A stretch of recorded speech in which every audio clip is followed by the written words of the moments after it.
Have you seen anything? No. Did you? Me neither.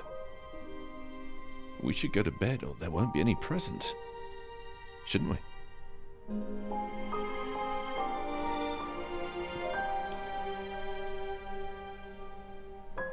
Same as always. Once upon a time, in a faraway kingdom,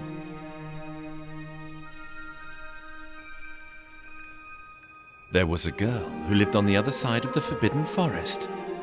She was the only one in the kingdom without a carriage.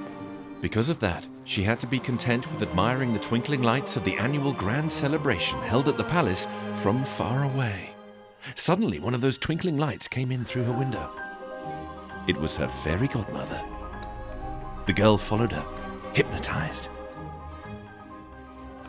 and watched as she magically turned one of the pumpkins from the garden into a fabulous carriage. It had lots of horses, right? Of course.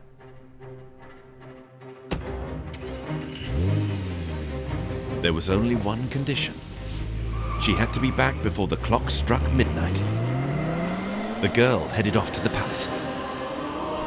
Guided only by the moonlight, the carriage traveled the dangerous paths of the forbidden forest until she stumbled upon a menacing wolf. The horses whinnied.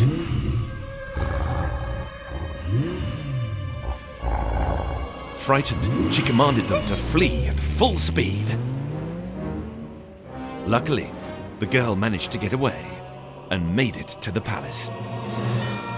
It was even bigger and more beautiful than she could ever have imagined.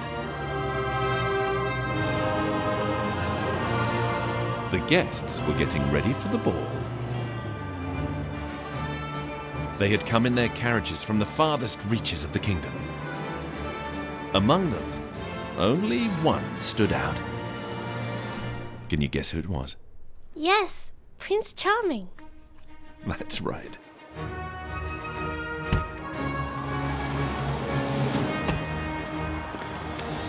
When the girl came in, the guests looked at her in surprise. The prince, on the other hand, looked at her courteously. She timidly returned his gaze and wanted to approach him. But the orchestra began to play, and everyone started to dance. It was the first time the girl had danced in the palace. With each turn, she tried to get closer to the prince. With each step, every movement, she came closer to him, until finally, she was only 5 steps away. Then 4, 3, 2, 1. Until the final stroke of midnight sounded, and the spell was broken.